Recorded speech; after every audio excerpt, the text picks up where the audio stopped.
baby, what it do? Do for me and I'ma do for you, no doubt about it. Boosie, I'm a Midwest king, looking for myself a queen. Ready to chase a dream with a dope self-esteem. You find it in all I know, and that's for real. You get to shaking that ass on the floor, and I see what's real. No disrespect, I just tell it like it is. Do you ever want some kids? What your ultimate goals? Maybe I can help with those. The Mo was broke when he made you a blessing. You looking like a whole buffet, and I need some seconds. You say you had promiscuous ways, that was back in the day. I'll be alive, I say I did it, that shit was a phase. So baby, take this journey with me. You can pick the time and place, this nigga isn't picky. Smile on your face, I know the deal. Sign and deliver after seal. I can see it in her eyes, this one right here for real. I just wanna have a conversation. No, I'm not your type of baby, listen, I'm just saying. We can rule the world, just me and you if you go playing. Won't you take a chance with me and have that conversation? I just wanna have that conversation with you. Come and talk, yeah. I just wanna have that conversation with you. Lady, you so far ahead of these others, just like a ship on the horizon. Picking up on your vibe, signal stronger than Verizon. All the thoughts that I've been contemplating, ain't no time for faking or debating. You the one, ain't no mistaking. Look, I see your swag different. Always carry yourself like you ready, you know the mission. I had to know you, I'm 10.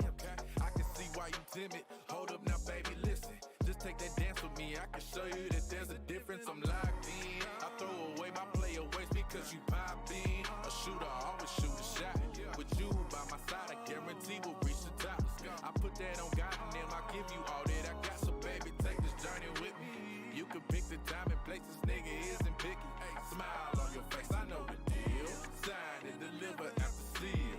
I can see it in her eyes, this one right here for real. I just wanna have a conversation.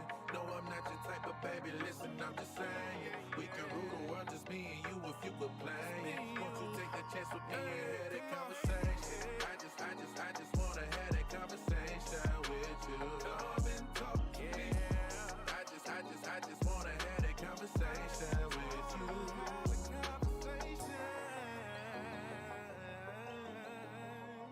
Come and talk to me.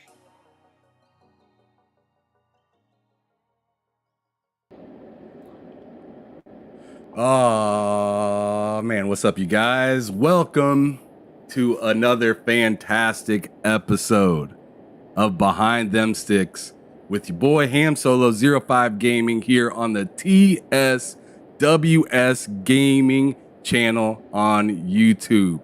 And I've got a crazy special guest today. A super dope one, or at least, just flat out. I'm super stoked to have this guy here with us today. One of my gaming idols of all time, Mr. Should I go with what was it called? Was it swine? You said way back in the day? Swine, yeah, no, let's not do that. Swine. No. Let's go with Seamus Blackley. I cannot believe how you even got your name, man. I want to start off with that, actually. Wait a second. We have to start off with something for your boss. Oh, okay?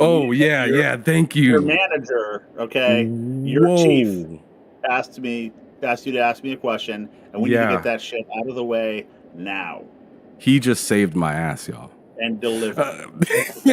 Okay, so my wife had a question, and got to get the wife taken care of before I get into anything else on this podcast because, she's the other half of me, and got to get her taken care of and make her feel good. But she's 80% of you. Let's be honest.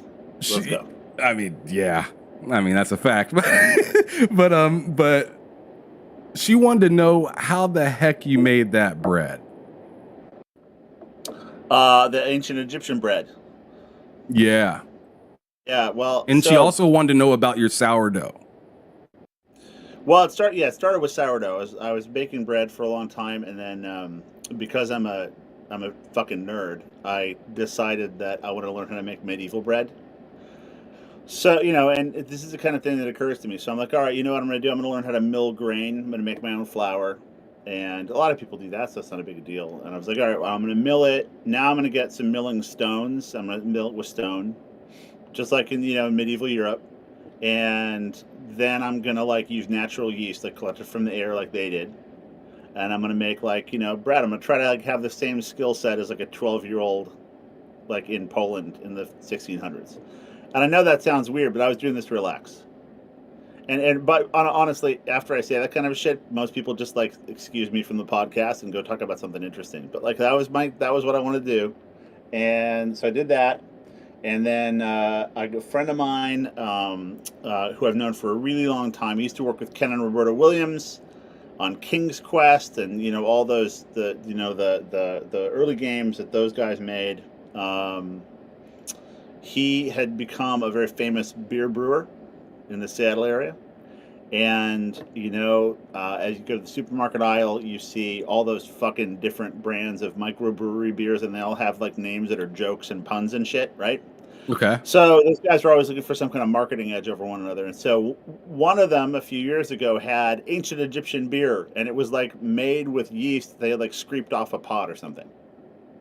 And they called it like Ra's Revenge or the Anger of Isis or some shit like they always do, right? Okay, so Mark was like, hey, you know, you're a brewer, and I'm a big fan of ancient Egypt, and you know I can read and write hieroglyphs. I have like a hieroglyph tattoo, and I used to take notes in hieroglyphs to keep them secret, like at Microsoft. Wow. And yeah, because nobody can read over your shoulder, right? It's pretty good, and you get to like you know make fun of people in like you know a 5,000-year-old language. It's pretty good. But so he sent me the sample. He's like, you should try baking with this. So I did, and I've been baking on Twitter for a long time. And this ancient Egyptian bread baking got people really excited. And I talked about Egypt and stuff, but also a ton of people who knew what the hell they were talking about, like Egyptologists, like biologists, were like, Seamus, man, you know, this has to be fake. How do you know that those microorganisms came from ancient Egypt? Like it's museum dust. It's like, you know, these things have been sitting in the Smithsonian for like 100 years.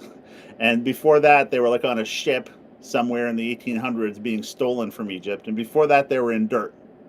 So there's no way at all that you're right that this is ancient. And it's nice. And we're glad you talked about it, but you're a fucking idiot. And my wife, that night, I told her, hey, these people are giving me crap and it's hurting my feelings. My wife says, yeah, because they're right. And so I'm like, shit, okay, well, okay. So I went to the two most vocal critics, like my science trolls. One of them was an Egyptologist called Serena Love, who's in Australia. And another was a graduate student in biology at the University of Iowa, Rich Bowman. And I said, all right, how would we really do this? How would I actually know? If I wanted to do this, let's say we want to do this. We do it, and the subtext is that bread in ancient Egypt was a really big deal. Ancient Egypt had no coins. They had no money. It was a barter system. They had an empire that ruled the world for 5,000 years on barter. And they were stupid. You know, they had language, they had bureaucracy, they invented stone architecture, all these things. Built the pyramids, all this stuff lasted for 5,000 years. You know, the Egyptian gods like Isis was worshipped for over twice as long as any modern religion has existed. Okay? It's deep time. Serious people. So they built the pyramids, and they fed the guys who built the pyramids bread that was this weird conical shape. We see pictures of it. And I was like, I want to make that fucking bread. So we went about a project to take advantage of the fact that the Egyptians used this porous ceramic as basically their plastic. Egyptologists call it crapware. Because basically they'd make it really quickly. It's called low-fired pottery, which means it doesn't take as long to make as regular pottery. And when it broke, they'd throw it into huge trash heaps and just make more. So like the bakery and the brewery and the pottery shop were right next to one another, just running all the time. Okay. And so they'd be making bread, brewing beer, and this stuff wasn't glazed, so it was porous pottery. So the beer and the bread and the water from these things and all the microbes in them that was causing it to rise and get alcohol soaked into the pottery, and then when it would break and they'd throw it in the trash pile, it would dry out, and in the middle of the pottery, okay, which is all full of pores, it's like a sponge, but Right. it's hard. It's ceramic. It's like a cast iron almost kind of Right. thing where it There's just like sucks it up. There's a sterile area in there that nothing can touch because it's inside the pottery. So the microbes would soak in with the water and could go dormant in there. And microbes like yeast and bacteria, which is what makes brewing and baking cultures, can go dormant for centuries, thousands of years. And so the thesis was, hey, if we found a way to kind of vacuum those things out, maybe we could gut some of the world.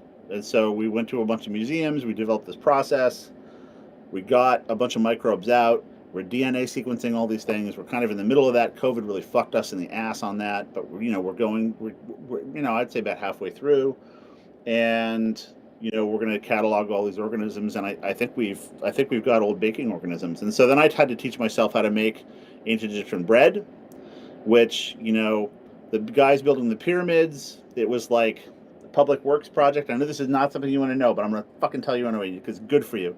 The pyramids were made about 2 generations after the invention of stone architecture. So think about that. The Egyptians went fast. They went from making mud huts to figuring out how to copy those out of stone to deciding to make pyramids. Smart as hell. And they figured it out, from scratch.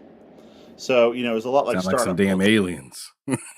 No, and that's why people say, well, actually the reason people say it's aliens is because they're fucking racist, but that's a separate topic entirely. But so they did all this shit, and they fed the 100,000, 80,000 workers who'd work on the pyramids during the day.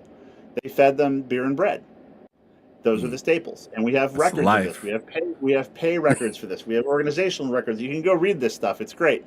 And they have fights like, Senworset's the overseer is dating the overseer's daughter, and we all know this, and so they're paid more, and we expect to be compensated because that crew earned more than us, and we actually moved more blocks than them.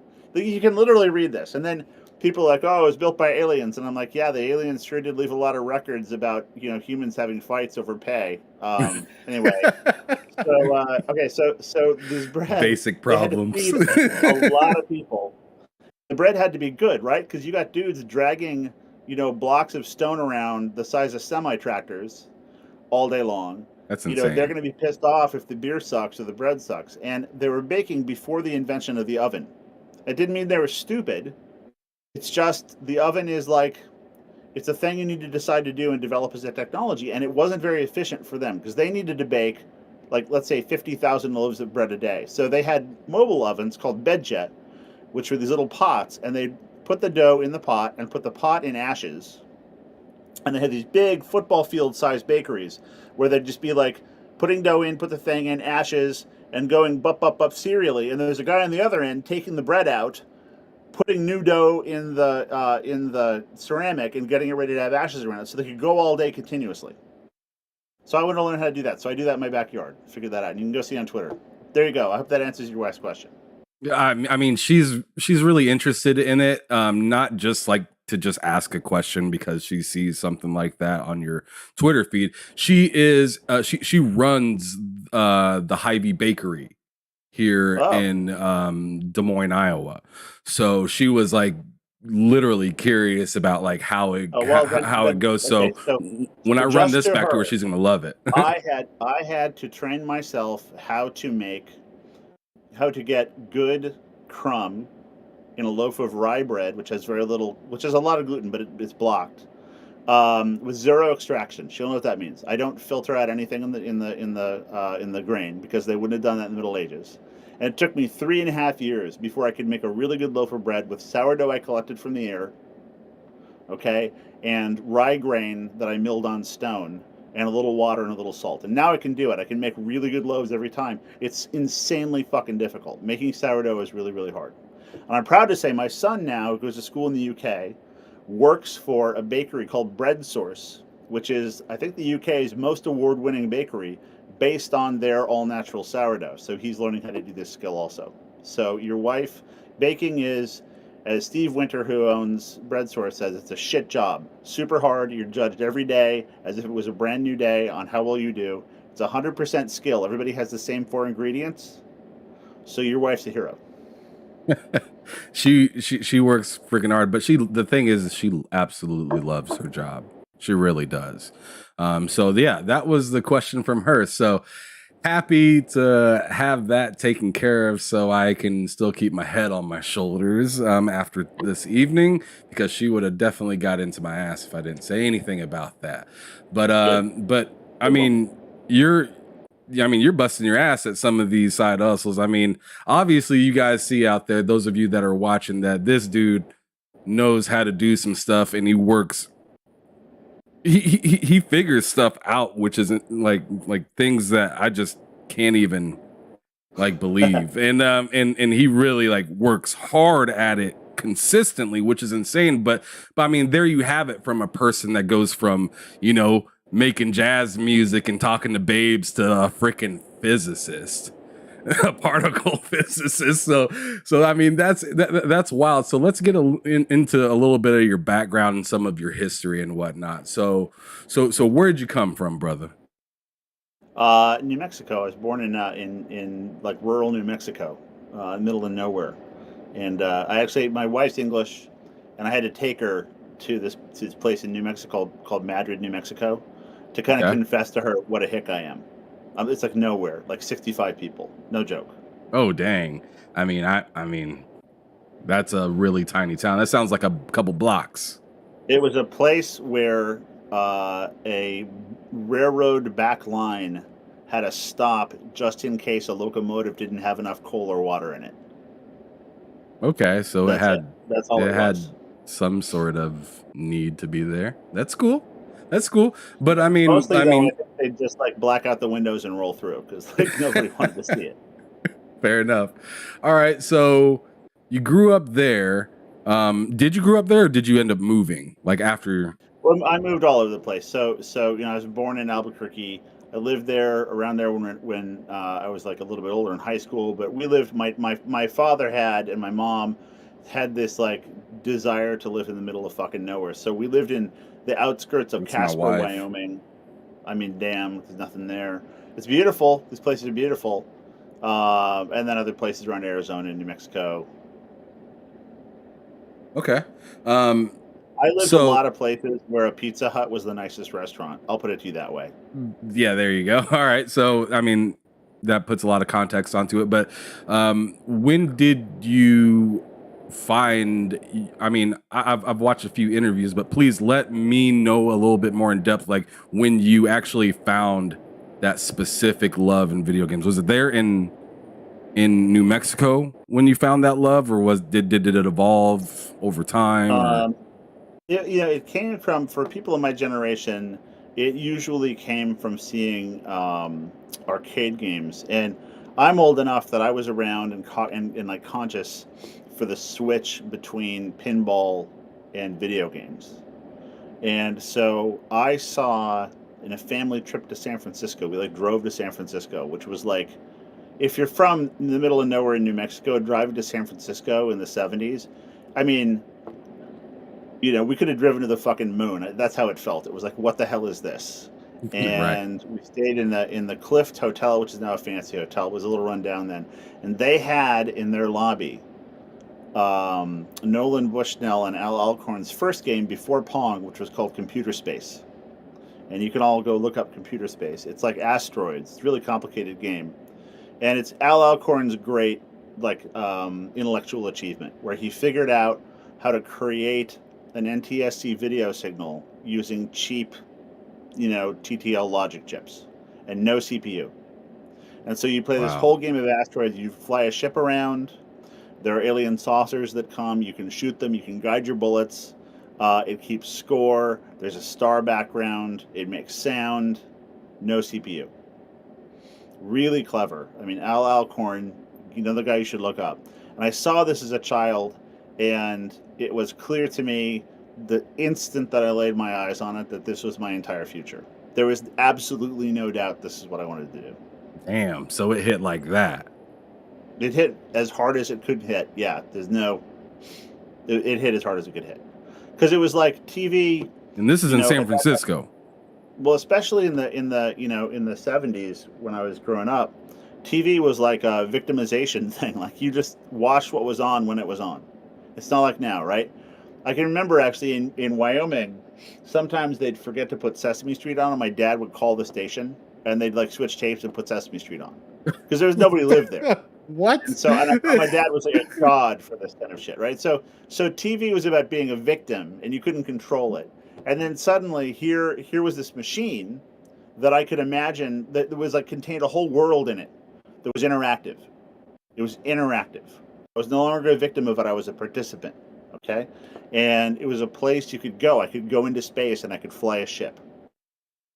Okay, and it's hard for younger people to imagine the kind of dead world that we lived in the 60s and the 70s. But like, it was in your imagination. You could read books, and that's all awesome, man. But when you were introduced to a machine that could take you to a place where there was like obviously this magical world inside, man, it could not hit harder. And to somebody where when you're in a world where no one's seen that before, it's crazy. It'd fuck you up for weeks seeing that. It's so exciting. You'd be excited for weeks about this kind of shit.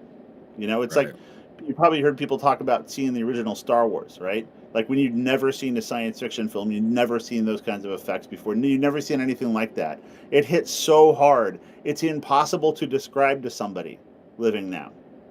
And that's what it was like, but even harder. That's insane. That's a great way to describe that. Jeez Louise. I'm pretty sure everybody got hit in the feels a little bit right there. Which let me go on ahead and shift over there real quick and just say, what's up? If you look at a video of computer space, like it's this really cool cabinet, but you look at a video of like the gameplay, and you guys are going to be like, what the fuck is this? But I'm telling you, at the time, amazing. You had to go on ahead and throw that disclaimer on there. You just got to realize, like, 1974, no CPU. And, like, no one knew what to do with this. There's a television in this box, right? But it's got controls, and people are like, where's Archie Bunker? What the fuck is going on? Where's the show? People couldn't get it. And the reason that Pong came out after Computer Space, which was a more complicated game, was that no one could understand what the fuck was going on. And then Pong was super simple, and you could have a beer and get it, and like twist a knob and like beat your friend. And then suddenly everybody could get video games. But Computer Space is too much. But not for me, man. I saw it, and I saw another universe, and I wanted into that fucking universe. I wanted to be a part of that. All right, well, shout out to the chat. Just want to acknowledge you guys because I mean we over here talking about bread and now we're talking about some 70s games and some of his history growing up within gaming. I just want to shout out a few of the people that are always here that I'm happy to see. So that's Mr. Joanna Dark, Matt Likes Games, Nelson Gaming, HTK 360, Stanley Francois, Sir X Man, Level Gaming, Fastback OG. I mean, and then there's other people watching. I'm just so happy to have this moment right now, not only with you, Mr. Blackley, but also with the guests and whatnot that came through to watch the show this evening. It's awesome, and it's a great day to be a gamer. And you throwing out these history lessons right now, bro. It's always a great day to be a gamer. I mean that's a fact right there. But I'm just saying, like the further we go with gaming, the more insane things start to get and whatnot, and just look at the different ways that you can play now. Like you can literally game anywhere, anyhow, at any time, especially if you have internet. Especially if you got some internet. It just it just goes to show you that the actual purpose of any computer is to play games, right? Because anything that has a computer in it plays a game. Everything. That's the only purpose of computers. I mean, sure, they fly airplanes and shit, and calculate your bank account and all that, and that's okay, but it's not what they really want to be doing. Like, you think the server that's like serving up video for Netflix wouldn't want to instead be like serving up a game? Like, no way. Guy's definitely like feeling like he's in the B string. He's like, I'm serving up, more soft porn to some guy in Iowa, and what he really wants to be doing is like, hosting Fortnite, because that's the big leagues. Why you gotta say Iowa? That's where I am. What are you talking about, me? That was specific. that was a hot one right there. Anyways, moving along. So Liz, like, check the Netflix history. Let's see what this man's watching. All right, chill out, bro. You're trying to get me in trouble. But anyways, just to keep it moving. So after you had realized you were like dead set on gaming, when was the first moment that you were able to like make an impact into your decision to be involved in gaming? Well, again, you got to remember the world wasn't like it is now. Like there was Exactly. no like people didn't make games. Nobody knew where these fucking things came from. Like there was no game industry. I mean, and there was effectively, but it wasn't like you ask people on the street, they thought that games came from like Japan or from space or something. Like, people didn't do that. And if you decided to do that, then you were an idiot because games are for kids. And, why don't you have a real career? Why don't you be a doctor? Why don't you be a lawyer? Get a real job. Proud.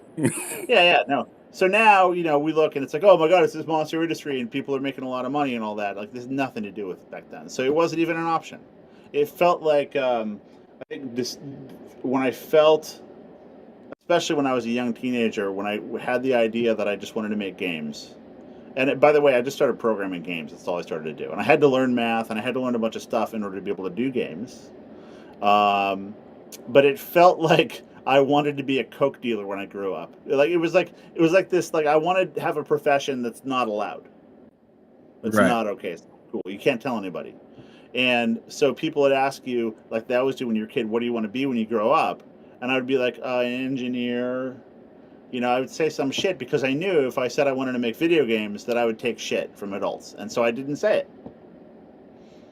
I feel like a lot of us are like, like right there with you. Like, I don't want to say it. I mean, it persists to this day, but it was like, 1,000 times worse back then.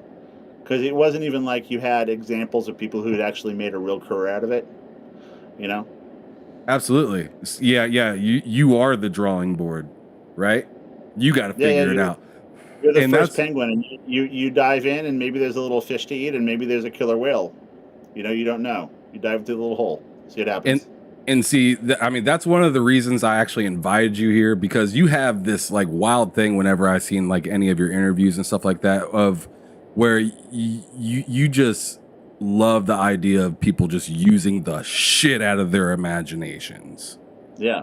And just like trying to create something that's currently not here, not available, not something that somebody would have fathomed without you bringing it to life, which I thought was pretty cool. It's curiosity. Like, the world is full of absolutely fucking astonishing shit. Like the craziest shit you've ever seen. Like you can go on YouTube and see a guy who makes a model airplane that flies 800 miles an hour.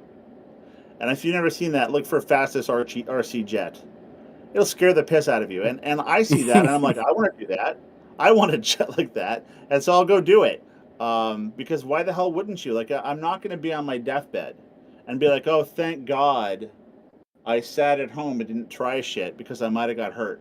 Like, no, you're going to be on your deathbed being like, fuck, I didn't do anything. Can't I have another 50 years? I have all the shit I wanted to do. And so, you got to get it done. Go learn stuff. Go figure stuff out. Go see what's up. Go see what's, the crazy shit around the world. Even just traveling forces you to do it, right? Go to other places, see other cultures, see how people do things. And, like, it's right there in your face and you can learn about it. You try food that, like, is considered disgusting to you and discover, like, oh, no, it's actually super delicious because, people aren't idiots just because they're not the same culture as you, So it's awesome just to look around the universe and see it. And, I can't figure out how people get bored. I know. I mean, I get bored. Like, it's, you're like, you need some coffee and fucking get your shit in gear. But, like, everything is, like, super duper interesting. I mean, how do they make couches? Like, how the hell did the person discover how to make that microphone in front of you so that it would actually work? And what was the story? He had to build a team to do that. He get money to do that. How the fuck did he do that? How did the woman who invented the microphone holder, like, how did they figure out those spring rates? Like, did she have to mortgage her house to do that? Did she make money? Did she go out of business? Is she homeless now? Like, it's crazy. Like, somebody had to make all this stuff. Somebody had to figure it out. Somebody had to really bleed into this stuff and make it go. So why wouldn't that be you? Let's go. Right. And I mean, that's the reason I have a podcast and stuff like that. Shout out to my wife one more time, right? Because she was like, yo, man, I mean, during the whole COVID thing, she was like, yo, like, this is your opportunity to try to do something that you actually like. Can we just get her in here so I can talk to her instead? She's like, obviously. All right. The disrespect. Oh my goodness. She plays. What does she play? What does she play? Oh, she plays a lot of Halo. And I like her already. I know, right? I'm just like advertising for her to come and do behind them sticks in the future. But anyways, she plays a lot of Halo. She really likes Ark Survival Evolved. Me and her, she has over 70 days in that game. I have around 100 and I have like around 130 or 140. A lot. Yeah. She has 70 days. 140 is like you need to get out more, son. But yeah, I get you. I mean, the game's been out since 2016. I've been playing the hell out of it. No, you don't ask me about like Skyrim. Like, like it's okay. Like Skyrim, my character at this point, like I walk into a room and everything just dies. You don't cry anymore when you're walking in Skyrim, do you? Just like I'm telling you, like I got that out of me. Yeah. And all the new mods and stuff and the community around that game. I mean, look, here's the thing that's the best thing about games is like, never before has there been a situation where people from like all these different places in the world and all these different backgrounds come together for something like Skyrim and work on this virtual world just to make it more beautiful so they can all hang out in it alone. It's crazy. All right, so I mean, you ain't lying right there, but I got a question from someone in the chat, but I will get to it in a little bit because we're not quite there yet. So I just wanted to let you know that, Nelson Gaming, I did see that and I highlighted it, so I will get to asking that here shortly. But so did you answer specifically how, like, what the first step was that you actually did? No, I didn't. I completely sidestepped it. No, it was a long way. When in my generation of people in the game industry, everyone got into games accidentally through some other means. All right, and so for me, it was that I figured I could never do it, and so I went to college, and I failed out basically 2 years, no credits, because I was playing in a jazz band, and I started a recording studio, because why wouldn't you? Converted the basement of his house. He's trying to get some bitches. That's what he was trying to do. Well, listen, man, I'm telling you something. I had a quartet, and yes, it was very good. The problem was that the tenor player who fronted, I was a piano guy, so I was in the back. So it was me and this guy Troy, who played bass, and a drummer. We changed a bunch, and Troy played tenor sax. Or no, I'm sorry, Saul. Saul played tenor sax. Saul Cohen, and he was a good-looking guy, and he played the tenor sax. And I'm just saying, like, we had to get around him before we could get any action. That's all I'm saying. All right. But so that happened, and then I was not going to graduate, and I was like going to be homeless basically, and so I had to figure out a major that I could do in the remaining 2 years that I had funded, and so I had no credits, and I was like, what the fuck am I going to do? So I was pretty good at math and physics in high school. And it's related to playing jazz. It's all the same thing. It feels the same in my head. And so I went to the math department, and I talked to those guys, and they didn't smell good. They were like not showering guys. And so then I was like, that's not cool. I can't deal with that. So I went to the physics department, and it was all these 70s hippie dropout dudes who avoided the Vietnam draft by going into particle physics. And they were building these huge multi-billion-dollar particle accelerators that like created new matter and exploited relativity, and I was like, yes, and so I like locked into that, and I discovered I was really good at it, and I became a theoretical particle physicist. Like, and I find myself in graduate school, doing quantum chromodynamics and non-renormalizable relativistic quantum field theories. That's a lot. That's a mouthful. Like, you're doing that, and part of the reason you're doing it is because you can't believe you can actually do it and hang with these other guys. And part of the reason you're doing it is because it's like living in a Nova show, which was pretty amazing. But again, the whole time, in the background, like whenever I got a new computer, like Silicon Graphics started dropping hardware on us like crazy at Fermilab. I had 2 Indy Squared Extremes, which was like the coolest graphics computer in the world at the time, on my desk. And so I, of course, started like making games on them. Like every machine I could get my hands on, I make games on. just amateur, right? Just like making games. For the Indie Squared, I made a lawn mowing game. I can't remember what else I made. And so you made the original lawn mowing simulator. Yeah. I did on the Apple II, and then again on the Indie Squared Extreme. And I never thought that it would be an actual job, and I didn't pay much attention to it just because of the stigma. And then in the early mid 90s, I got a postdoctoral position, which is what you get after you get your PhD, to go like kind of have your first job, but still under the supervision of like the academic world. And that was at the Superconducting Super Collider, which was the particle accelerator the U.S. was building that was going to kick the ass of CERN. And everybody's heard of CERN now because of the God particle and all this shit. Out in Texas, right? And Congress canceled it, and that was my career canceled. So I didn't know what I was going to do. And luckily, at the physics department, and it was either at Harvard or at Tufts, but I think it was at Harvard, on the bulletin board in the Science Center, there was an ad for a games company looking for a physicist to help them to do physics in games. And it turns out that it was because this guy, Doug Church, who's now at Valve, like famous guy Doug, who I was in a small room with for many years, smelling each other's farts. He was making 3D engines and communicating over ARPANET with this other dude, John Carmack, who's another really good friend of mine. Insane. Who was making 3D engines.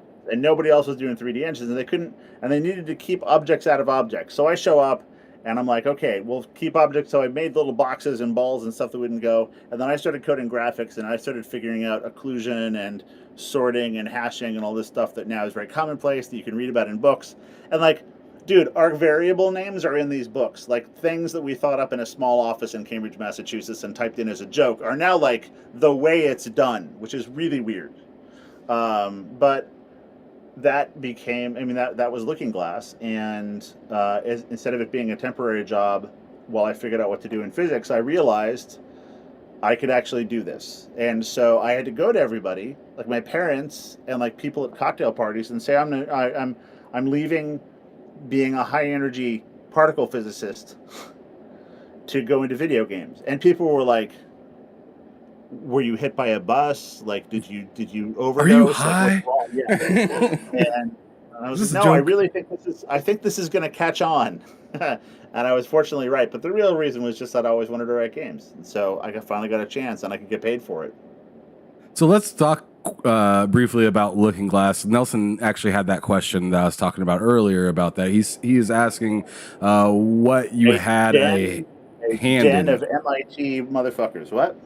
Oh, he was just asking what you guys had a hand in, or what you had a hand in at Looking Glass in DreamWorks. So I showed up when they had just shipped Ultima Underworld, and so I worked on the second Underworld and on System Shock, and then I made Fight Unlimited, and I made some bipedal models that went into something called Terra Nova, but they ruined after I left.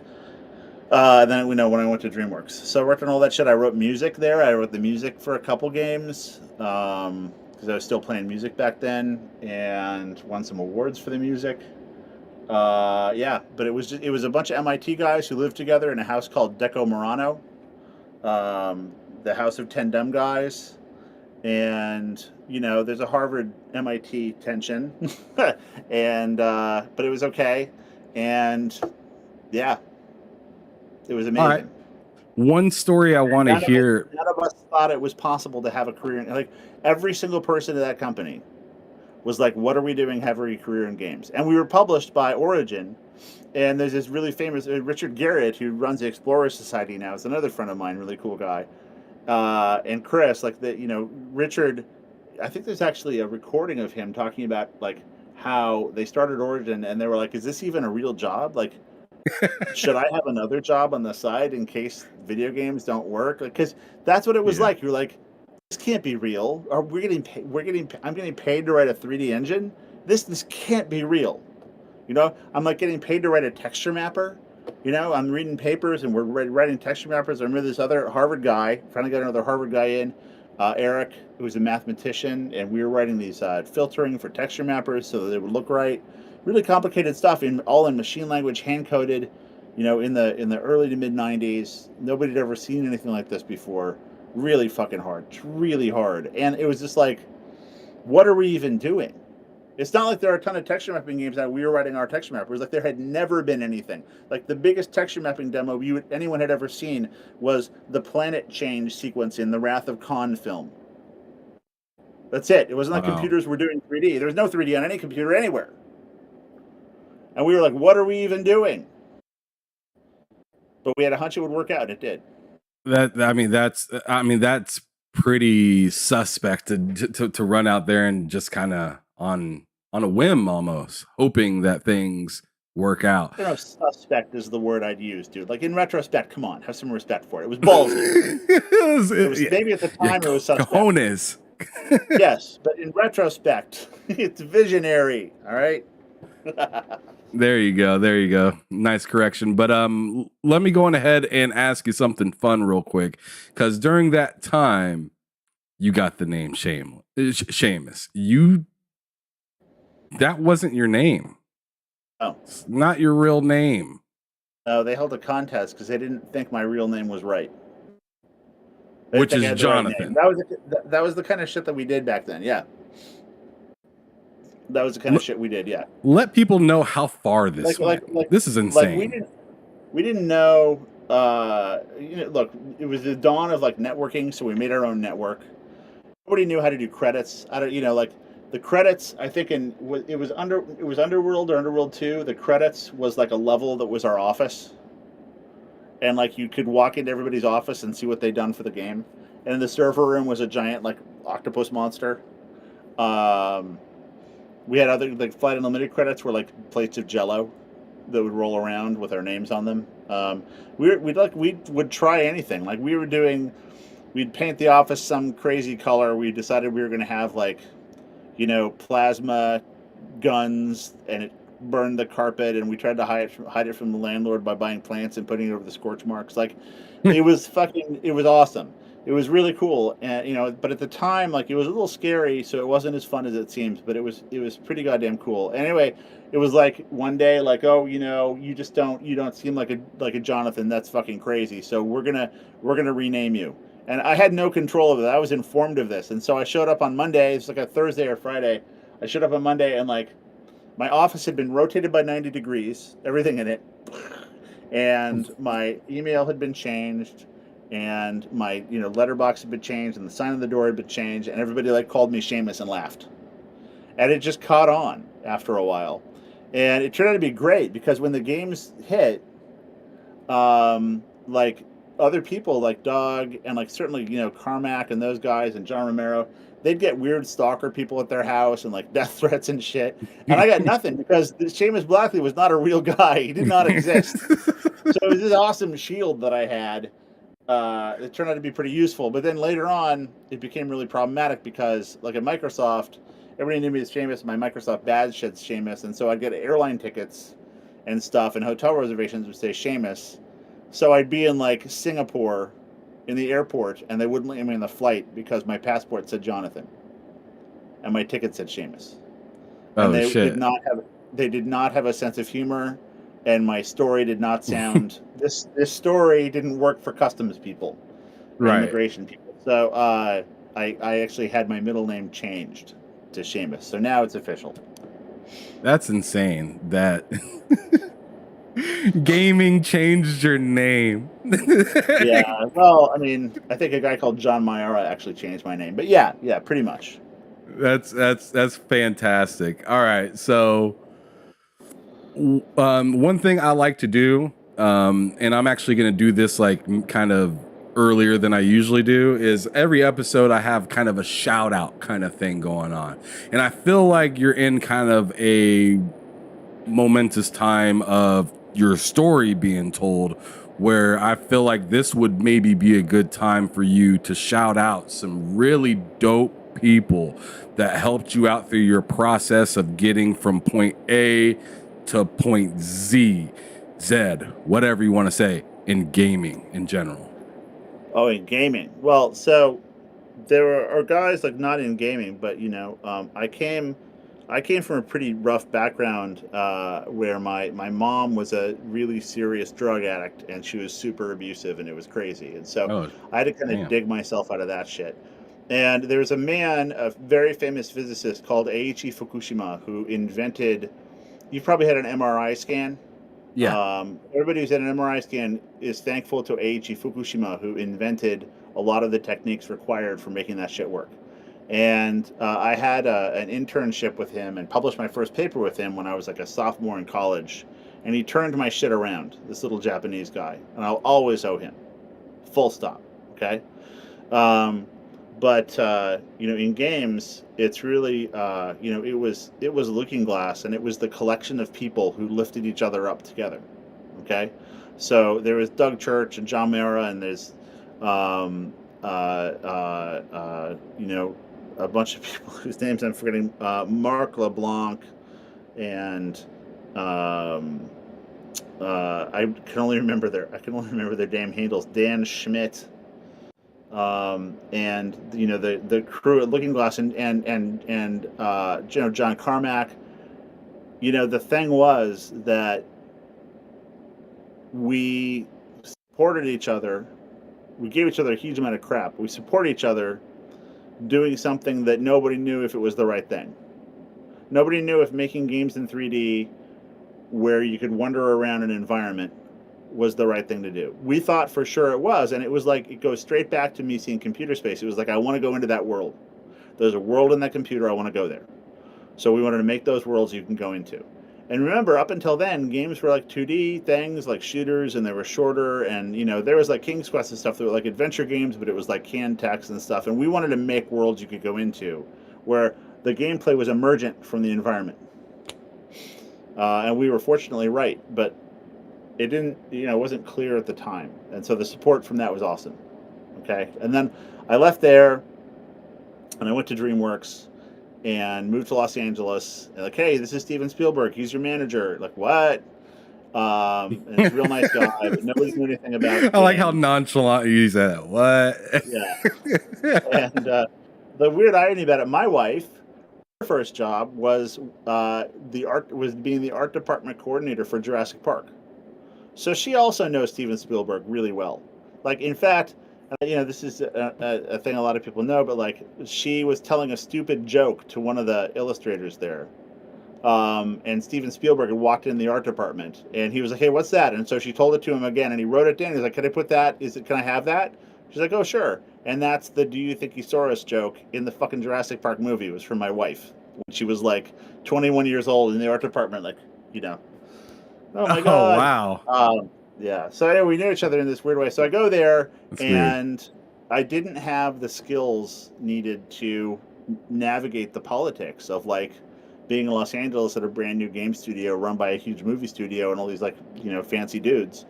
And I got cornered into shipping this game Trespasser way before it was done. And I didn't get done with all this emergent gameplay stuff that's really now commonplace. But I was trying it way too early. And it was terrible.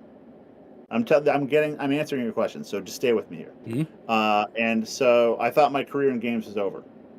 Okay, I got fired from DreamWorks because like the game was a disaster, and I was like shit. And I went and got a job at Microsoft because I had met Bill Gates because he was an investor in DreamWorks, and he had come to see demos, and I showed him physics system demos and shit at DreamWorks, and he was really impressed, and I really liked him. We got along, and he's like, oh, you should come work at Microsoft. And so when I didn't have a job, I was literally Bill G at Microsoft.com. Hi, it's Seamus. You said I should have a... And so he sent me to HR, and I had interviews. And so I went up there, and I was like, I became like a program manager in entertainment graphics, or in graphics. So I was in charge of like basically video cards and Windows. Which was it sounds like a big deal now, but again, this was like, it wasn't as serious then. I thought it was a huge deal, and I saw the roadmap for graphics on the PC, which is why when Sony announced PlayStation 2, I was like, we could crush them, and that's where Xbox came from. But I didn't have the balls to do that at that time because my whole life was a fucking failure. And I got sent to the Game Developers Conference, and I couldn't go. I was too ashamed. So I didn't go. I stayed in the hotel room. I wandered around San Jose. I didn't go in. And the editor of Computer Gaming World, which at that time was the big magazine. Magazines were like these websites, but they put it on paper. It was weird. Don't worry about it, but it was weird. And he was the editor, and he was like one of the most important guys in games journalism at the time, called Johnny Wilson. He said, "You got to come meet me." So I went to go meet him, this booth, and I like snuck in, and he was a terrifying guy. He was very harsh on reviews. He had been very hard on Trespasser. He'd been actually pretty hard on other games that I had done at Looking Glass too. Like a really honest reviewer. Like, he didn't pull any punches. Okay.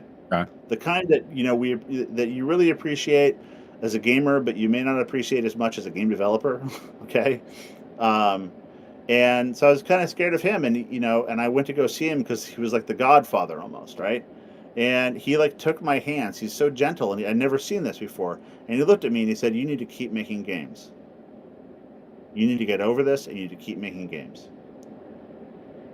Damn. I started to cry. Somebody that just killed you told you to keep doing this shit. And I went, and 2 weeks later I wrote the proposal for the Xbox. Just a couple weeks late. Wait, what? It was all very fast. It was all very, very fast. Yeah. It sounds like it was very fast. Of course, it was. PlayStation Sony came out with an ad where they were trying to remember that the whole deal with PlayStation 2 was the Cell engine, the Cell architecture, the Cell processor. Okay, it was actually a pretty cool idea. And they're trying to find ways. Obviously, the marketing people, as they do, were trying to find a way to illustrate the power of the Cell processor. And so they were doing different crazy ads. And one of the ads was that you could run Linux on your PlayStation 2 and do Excel. And you'd eventually use your PlayStation 2 for everything. And I was like, "Oh, fuck you." From my little office in Microsoft, I was like, "Hey, fuck off," because that's just insane.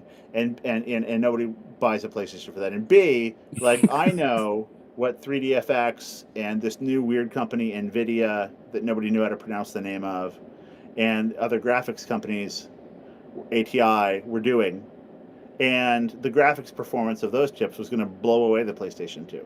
And so I got to thinking, and I was like, the only reason that the PC doesn't tank consoles is because every PC is fucking different. So developers can't hone code to be perfect like it is on a console. But the PC architecture is way better for developers, way easier to develop on. All the tools run on PC anyway. People are using PCs to make PlayStation games. So, if the architecture of your axe is the same as the architecture of your target, life is good. And certainly all the art tools and everything else were on PC at that time. And so I was like, wow, we could party with these motherfuckers. And so I, wrote this proposal, gave it to my friend Kevin when I got back from Boston, and we started inviting ourselves to meetings. And and as you said earlier and many times before, gaming wasn't taken too seriously. No. Right? No. So what was a meeting like? Mainly, who the fuck are you people? Because we were going to meetings with really senior guys in it. And my ace in the hole was I knew Bill, and Bill thought I was a smart guy, right? That was it, because he'd seen physics demos. That was literally it. Oh, and I used to work for Steven Spielberg. So I had the Steven Spielberg and the Bill Gates cards, okay? And I played the shit out of them. And we went to meetings about hardware, met all the hardware people, saw that Microsoft was thinking of doing some hardware initiative. We tried to take that over. We met more guys. We got more guys to come on our team. Absolutely playing hooky for my day job. I did nothing for my day job. I don't think I ever actually did any work, really, for what I was supposed to be doing. And I got other people to do the same thing, even though they were terrified their careers were going to be over. And so regularly I would end up being the only person on Xbox when the other people had to do their day job or got scared, which is totally reasonable. But the idea was so solid that it eventually stuck. And I could email Bill, and I could have a meeting with him, and it did go pretty well. And we weren't clowns. Well, we were clowns, but we didn't come off like clowns. But we were clowns. Eventually it worked. That's wild. That's freaking insane. I'm still getting over the whole 2 week thing of just being super down to being Yeah, I only know that ingenuitive. it was in Dean's book. Like, I don't remember half this shit. I like look at old articles. I'm like, oh yeah, wow, I did that. Fuck, I had some balls. Like, it's very interesting to read about yourself in that way. So, I mean, we're talking about my most underrated, in my opinion, console of all time. I've got to ask you a couple questions because there's some insane things about that console that I just think got so overlooked by fans of gaming during that time period and is still overlooked today to me.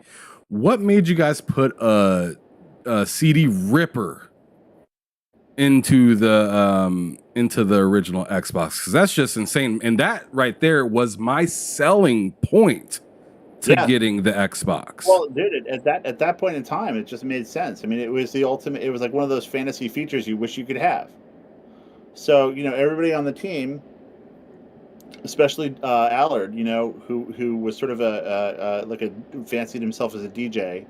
You know, we all would put on different music during games because game music was kind of shit at the time, with some notable exceptions, right? Because you couldn't get real musicians, with some exceptions, to like make music for a game. And sound and music were always like the ugly stepchildren, like, of games, because everybody's concentrated on graphics. And so we played, you know, we'd put on our own music while we played, like, especially if you're doing a LAN party. And so it only made sense to make that a feature of the device itself and to add a little hardware so that it wouldn't slow anything down. I mean, it's insane. I mean, I have this Sega CD here. That's a feature like the controller cord that has the stress relief on it, that just comes out of being a gamer. Like, okay, like, what happens when like, you know, you're sitting there and somebody has to vacuum the living room? All the cords come out. What happens when the dog runs by? All the cords come out. Console gets pulled onto the ground. It breaks. You know, okay, pretty simple fix. We had to fight for it because it was pricey, but it was worth it. Yeah, I mean, as I was just getting ready to say, I have this Sega CD right here that I have to run a cord from the back of it and plug it into the front to get full audio sound from it, you know, highs and lows. And this sucker right here, like, I mean, it's pretty good and whatnot, but like the Sega CD itself, the lens reader on it goes out in a lot of those things, which is wild. And what I'm just kind of putting together right here, what I'm quickly putting together right here. It was a toy business, dude. They weren't supposed to last, so nobody thought twice about it. And the guys who were designing those boxes were not the guys in the audience. You know, one of the things about Xbox that was really unique was that it was really a lot of gamers making design decisions, which was like the first time. Right? Like PlayStation came out of Sony Music, right? With Hirai-san and that crew. And they were cool. They thought that games was like music and that game developers were like bands, and that was the right way to think about it. Spot on with Sony, right? And that's why Sony treats their devs so well and why they get such great content, because they really had thought of them as artists from the start. And that's a big deal because they had a music division. So they understood that if you treat creative people well, they will shit money out and you'll have a great business from nothing, right? Because creative people can do this thing where they make money from nothing, right? And that's amazing if you can find a way to harness it. Most business guys can't harness it because culturally they don't get creative people. Like, hey, you were up at 11, you must be lazy, we're going to fire you. No, he's up at 11, that's amazing, because usually he's up at 1, so he must be excited, so let's give him more money. And Sony Music got that, okay? But again, they weren't gamers.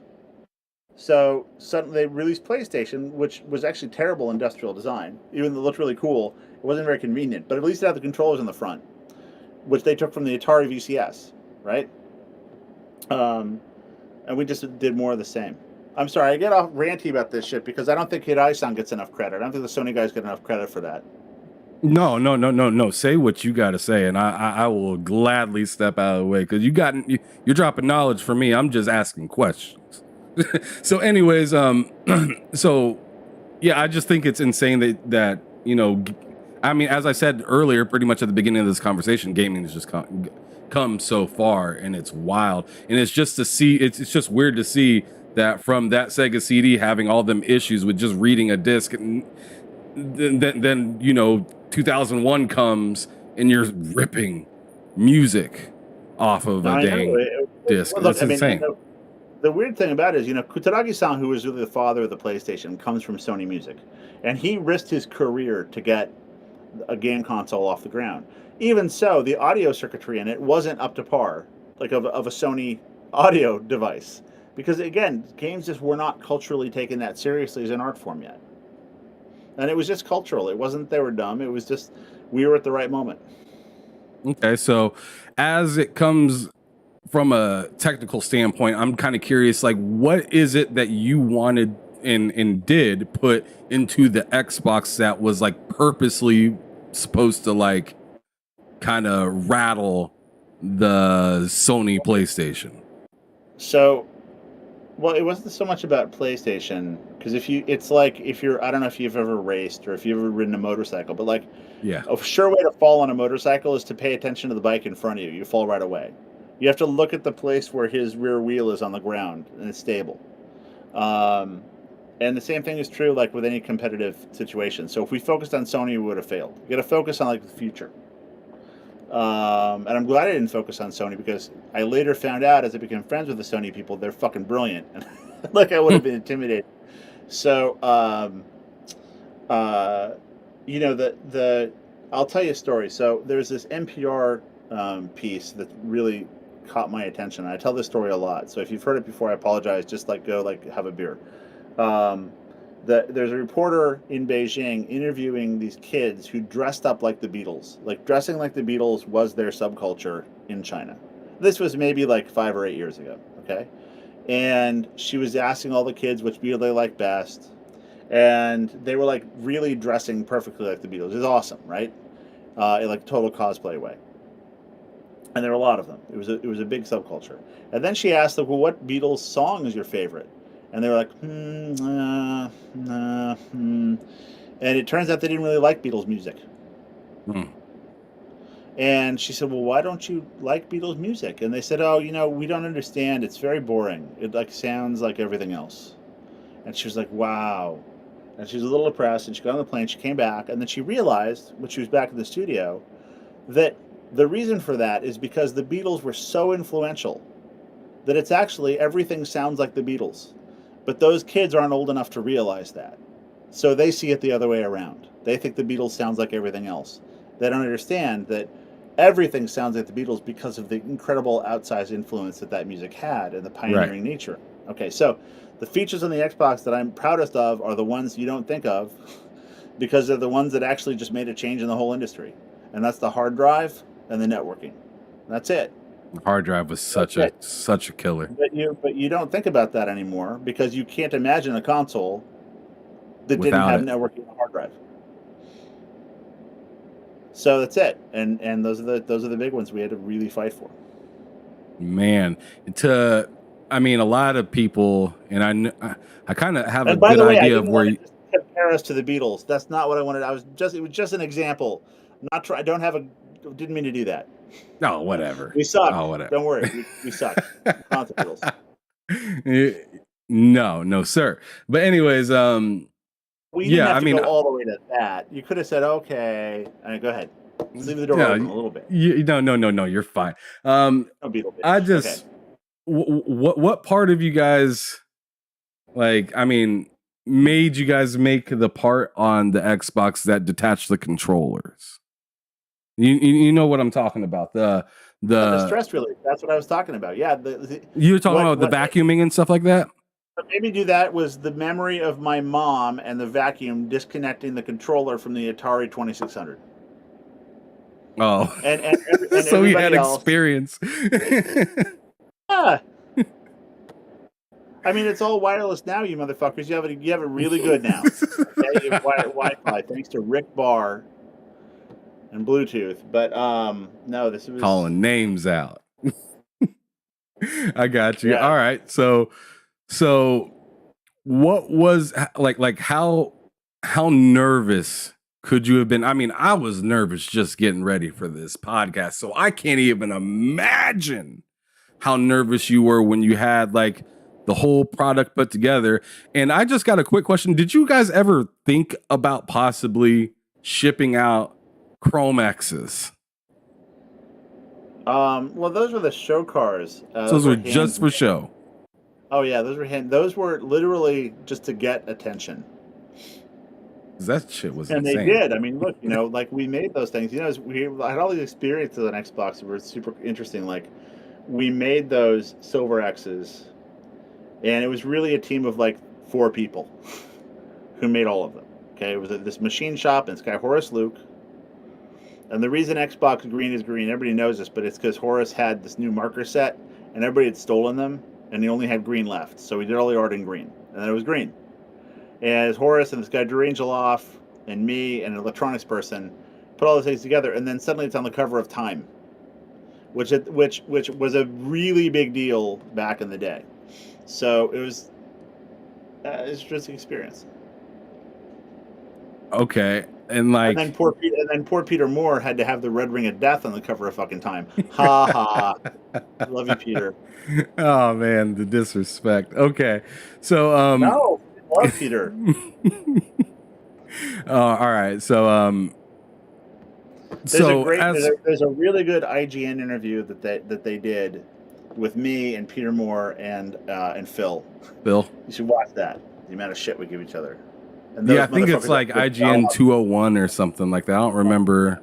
It's in the early 200s. I know that. No, Peter Moore like fucking lay down on the train tracks for his customers, for gamers, and that guy deserves mad fucking respect. I mean, he not that long ago he was being talked about by quite a few gamers because he said something about console wars and how important that they were to his time period. Yeah. Where do you land on that? What do you mean? Like, do I think they were important? No. Like, do you like how did you kind of see it in the Xbox time period of like trying to get up and running and like going versus Sony? Like, I didn't have I didn't have a career in consoles. I wasn't like a guy who'd worked at Sega and then moved to Nintendo. I was a guy who just wanted to fucking... my goal was the same as it had been since I saw computer space when I was 9 years old, which was I want to get into that virtual fucking world. And if I got to make this box, and if I got to get Uncle Bill Gates and my crazy Uncle Steve Ballmer to give me $5 billion and appear credible for that, then I'll do it. I just want to get in there. And so I didn't think about it at all that way. So it was just all natural. People ask me questions like, well, how were you thinking of your career? And I was like, if I was thinking of my career, I wouldn't have done half this fucking shit. I would have done any of this shit. If I was thinking of my career, I would have made a nice, safe dinosaur game for Steven Spielberg and been paid pretty well and be a faceless fucking guy living in Santa Monica right now if I thought of my career. But I'm too stupid to think of my career, so I just try shit. How about, so... Nelson Gaming has a question for you in the chat one more time. And he said, did you have anything to do with any exclusive games that came for the Xbox before leaving? We got a budget for buying exclusive games. And my good buddy Kevin Backus tried really hard to get authorization to spend that money and was never allowed to. Because the marketing guys at Microsoft had never done anything like games before. I remember one comment that we got when we wanted to do early advertising was, why would you advertise something before it's on sale? And Microsoft truly didn't get this because at the time, Kevin used to call it dinner bell marketing. It was like, Windows is done, ding, ding, ding, ding, come and get it. And like you'd make billions of dollars. And that's what they did. So we were like, hey, we need to build hype for this. And they're like, why? That's not how it works. We're like, no. It's like a movie or like other games. You have to build hype for it. And they're like, no, you don't do that. And we're like, what? And so, and then asking them, okay, we have to give $10 million to this game developer. And, they're in Japan. And here's a picture of them. And they're all half naked. And they're like, we're never giving those people money. And we're like, no. These are the rock stars of games. We have to have this. And like, no. So Kevin could never get any fucking exclusives besides Halo, which was an exclusive because of Ed Freeze, and which caused the Bungie team to literally want to murder me, which is a totally separate story. Oh, Because they Lord. came to Microsoft on the promise that they could ship their new game, Halo, their new shooter, on the Macintosh platform. And that was the deal that they made to come to Microsoft. And then suddenly there was this new console, which was obviously going to fail. And they were forced to launch it on this console that was going to fail from Microsoft. And they were pretty angry about it, which you could understand. That sucks. I was not welcome in their office. I was not looked upon as a nice man. Oh my goodness. Sounds like a dangerous job that you had at that point for some time. Like on and off. Or was it always dangerous? I think everything is dangerous. You just don't realize it, and it's probably good. I think it's good to have like the attitude of a 12-year-old and be just like, most of the time, because, shit's dangerous, but most of the time you're okay. Fair enough. So, being that you ended up after Xbox was out and everything like that, I feel like this is an obvious question, but I'm going to ask it anyways. How quick and what made you shift over to the smaller controller for the Xbox? Boy. Basically... I love how you smiled right before that. Oh, God. No one who was in the console business or knew anything about games had anything nice to say about the big controller. Nobody did. And many people told the story of how it came out. But the thing that switched it around was really Japan, was that I'm trying to get Japanese game developers, who are the most important developers in the world most of the time during this time period, to ship size games on difference is serious. Yeah. And look, that Duke controller is larger than the main living area in many Japanese homes. Okay? And so, the whole size of the box, like the fact that we had an internal power supply and we had the giant controller, it was so much bigger than any other gaming device had ever been. And it was a big deal. Like that shit actually matters. And one of the problems Microsoft really had at that time was that there was a bunch of really well-to-do people isolated in the northwestern United States. And they made a ton of money, and they were in their culture at Microsoft, and it was a bubble. And so they didn't have any contact with what it was like to be a regular guy. Okay? And, this came out in pricing, like guys wanted to charge $800 for Xbox. And, and we'd have to go in there and be like, no, man, our customer has a part-time job at UPS. And if we charge $399, this will be the biggest expense that he's ever made. And we need to respect him for that, and we need to fucking deliver for that. Okay? We need to be the best. We need to be the best thing in his life. That's what we need to be. Because he's taking a bet on us, and we better be the best fucking thing that ever happened to him. And that was the guiding philosophy from the core of the team. And branching out to marketing and stuff. And we succeeded some places and failed other places. But all of these things had to do with that concept of getting a big corporation. Look at it this way. We had to have a corporation that had the scale to take on Sony, Sega, and Nintendo. But because it has that scale, it's also going to be a brainless, dumb animal that does the wrong thing, unless you sacrifice to the gods to get it to maybe do the right thing sometimes.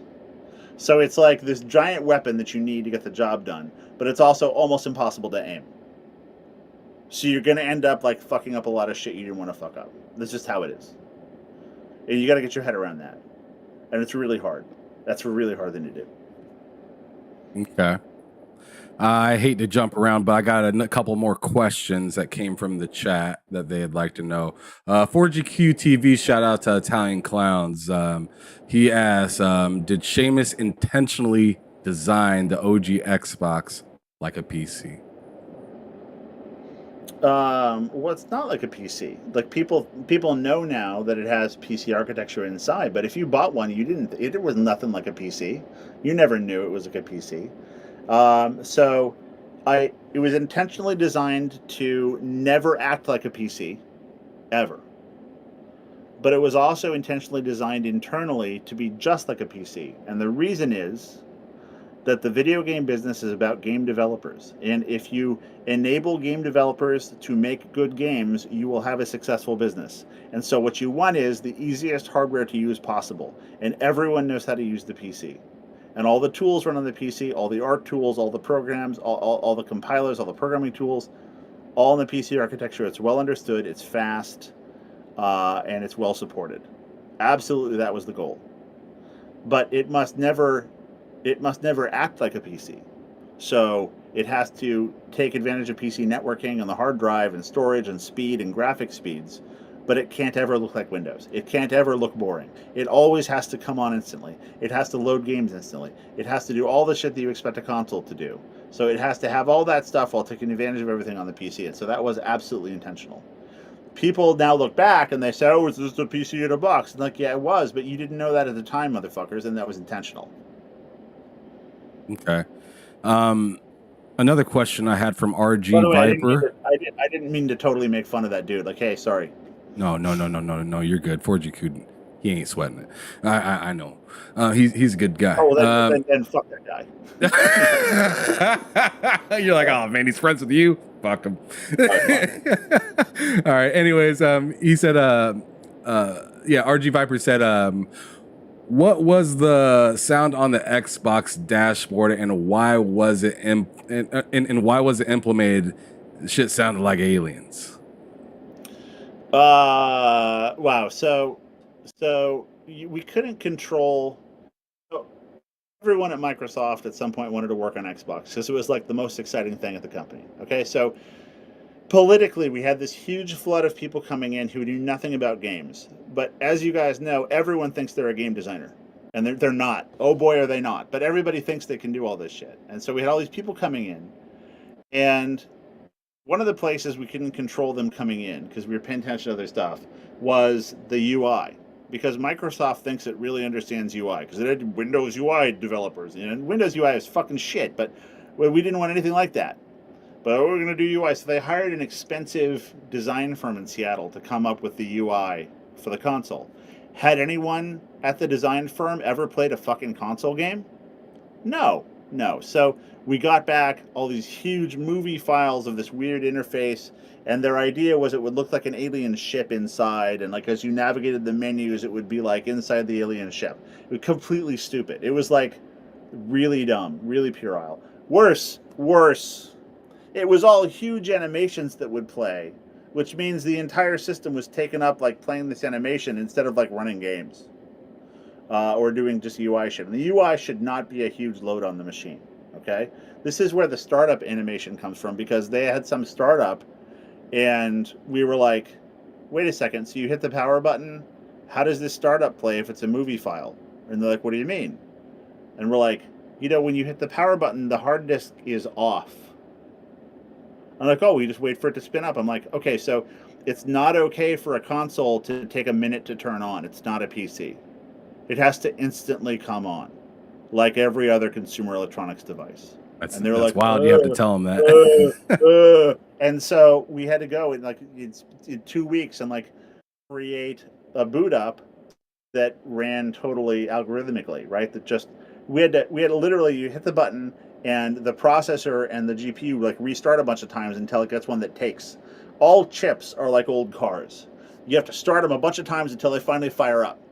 And it takes like nanoseconds or milliseconds. It's a very short period of time, so maybe you don't notice it, but it's a shit show. Reset and startup on chips is a shit show. And a lot of them, even very popular ones, barely work when they start up. And once they're going, they're fine. It's just like your uncle's old beater car. Once it's going, everything's cool. But start it, only he can do that. And you have to like hit it in the right spot and do this shit. Chips are the same way. So you boot it all up this way, and then it had to draw the Xbox logo and all that shit from nothing, because the hard drive is still not even moving when this is happening, let alone read a file from it. File system's not up, because that has to load off the fucking hard drive.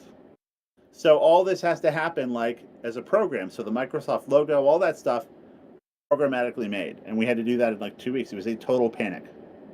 Damn. So yeah, Jeez that's Louise. why it looked like alien shit, because we had no time, and so we had to have somebody code up texture map triangles that looked a lot like their movies and made the same noises, because that's all we had, and it was okay, and it was fine and good enough, okay, and it was all urine colored, and I was like, this is all, your entire interface is the color of piss, but okay, great. You can, it's a cool looking green until you highlight it, then it's pee-pee. Awesome. That's hilarious. Dragonheart Yobi in the chat says, Seamus, if Microsoft asks you, do you see where this is going? Yeah, I know. This happens a lot. Would you work on a future Xbox console? Absolutely not. I have a much cooler job right now. There you go. Simple answer right there. And then I guess I'll put like a B question to that.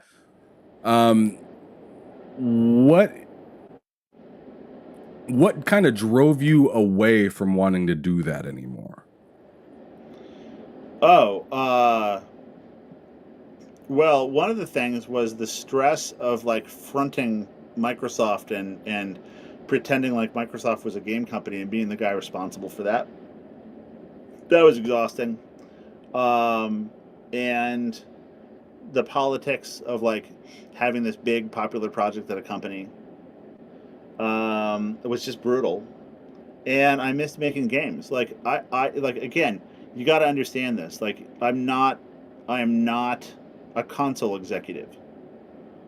I haven't gone on to go then work at Sega and work at every decision that I make in my career. So I want to build shit. I want to make games. I want to get into that world. That's what I want to do. And so I was really frustrated I wasn't doing that. So I wanted to go make games.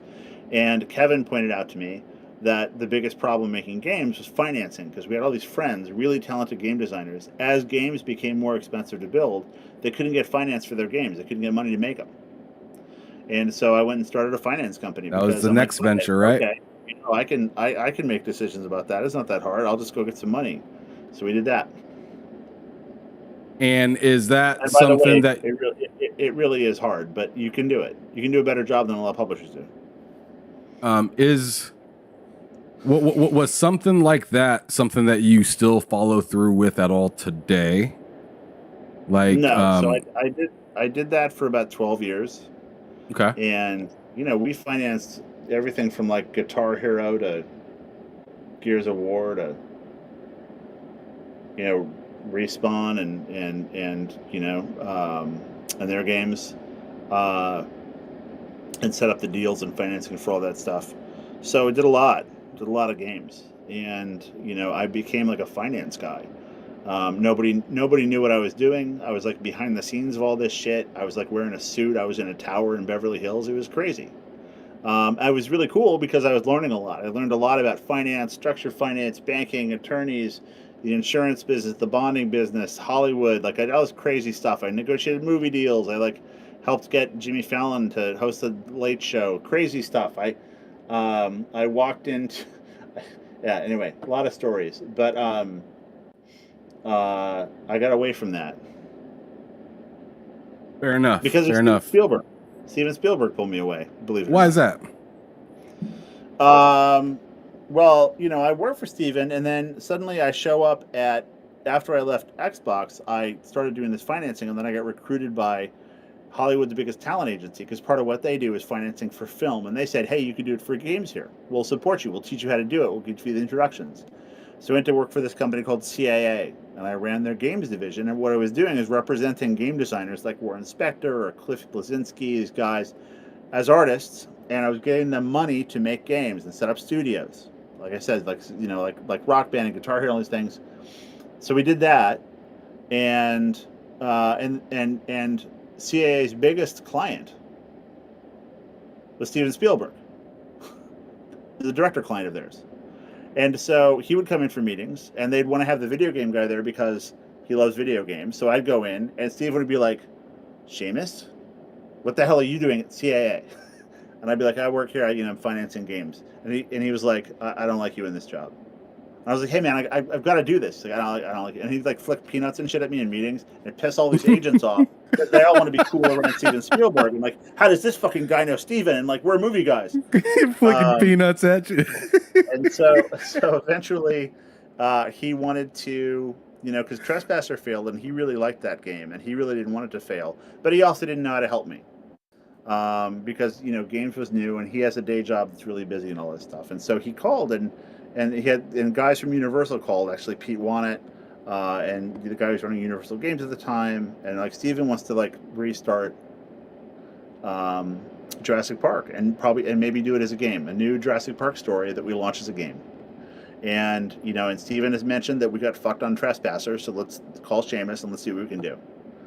And I was like, okay, but I have this day job here and all this stuff going on, and they're like, yeah, Steven talked to Richard, who's the president of CIA, about it. And basically quit on your behalf.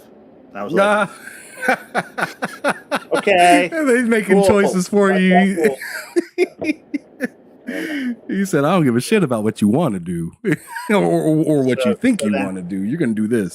Then I was in the dinosaur business again. And that was pretty cool. So we made up, and again, you can see this on Twitter. I got a thread on Twitter about this, and the Jurassic Park people have big documentary about this. A guy called Jurassic Time has a documentary about this. The game, the story that became Jurassic World started as a game that I was making. I made trailers for it, I wrote stories. I pitched the story to Steven, the heads of Universal. The trailer leaked, all this crazy stuff that happened. And then eventually the president of Universal got fired, and the new president didn't want to make it a game. They wanted it to be a film, so they took all my shit and they made a film. Aww. Same name, same everything. It's okay, it was good. It was cool. And at that time I was dating my wife, so I got to take her to the premiere. And had them say, all this was Seamus's idea. It was great, and so that worked fine. But it was a little hard. Gotcha. What was it like? That's twice. I got screwed twice on Jurassic Park. Twice. that's. I'm sorry, but a little bit of a laugh. A little bit. I'm sorry, but but anyway, Seamus. It was a badass game design. It was gonna be awesome. Oh man, yeah. I mean, that would have been interesting to see. But my next question goes back to Xbox. So I want to know what it was like for you passing the baton, being like, I'm done. Here you go.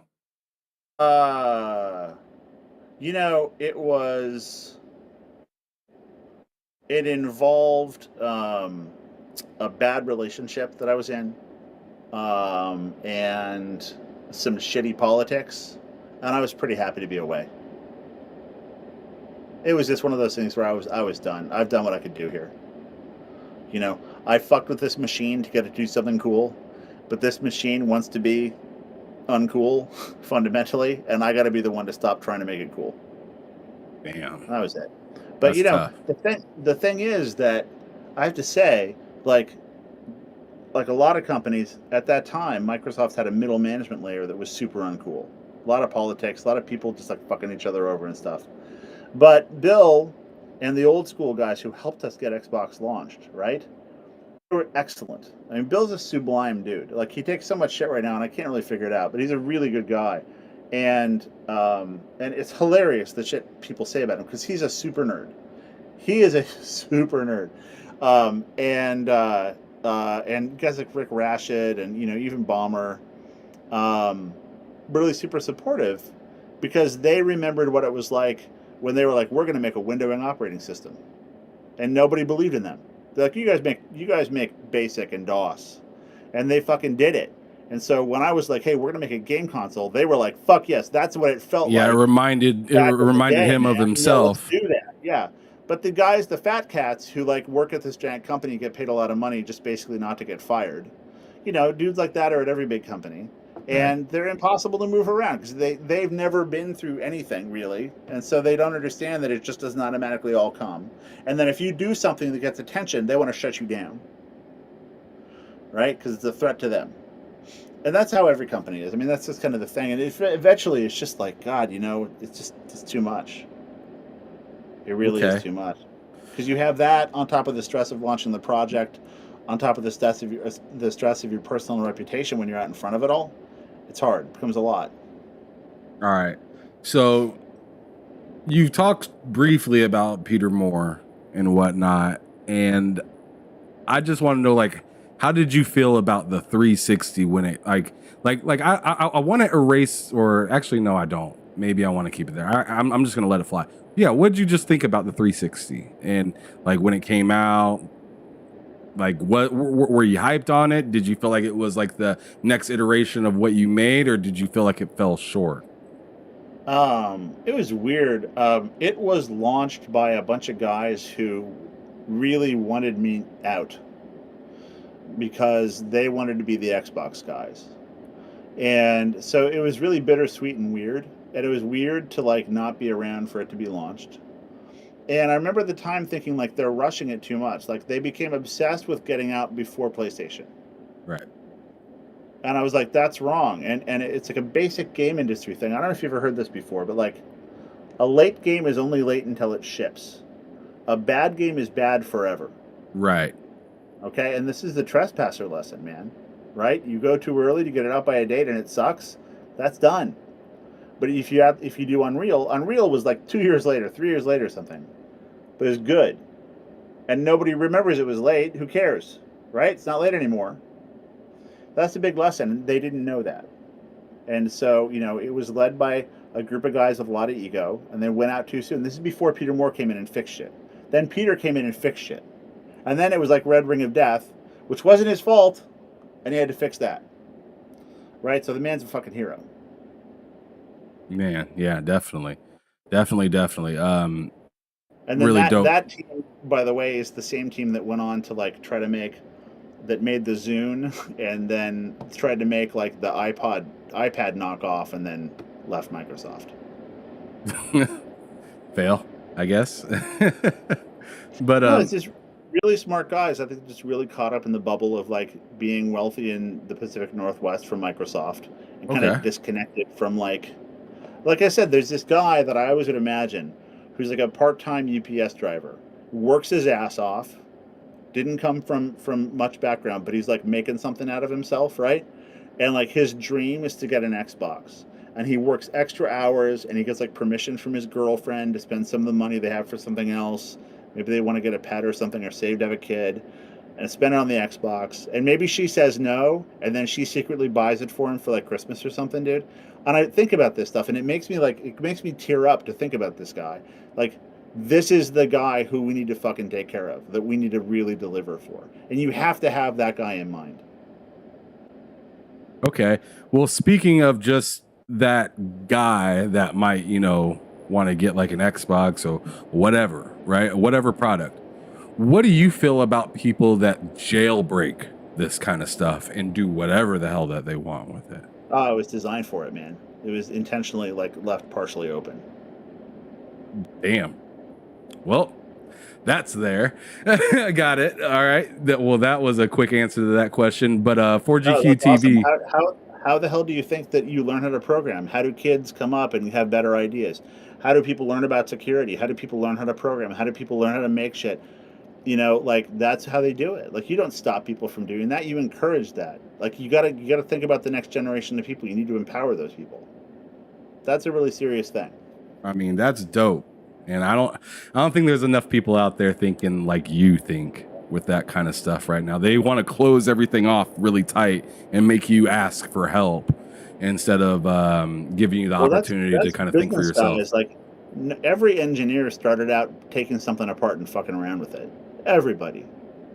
So who are you to take that experience away from the people who buy your product? You're a fucking asshole if you take it away from them. Mm-hmm.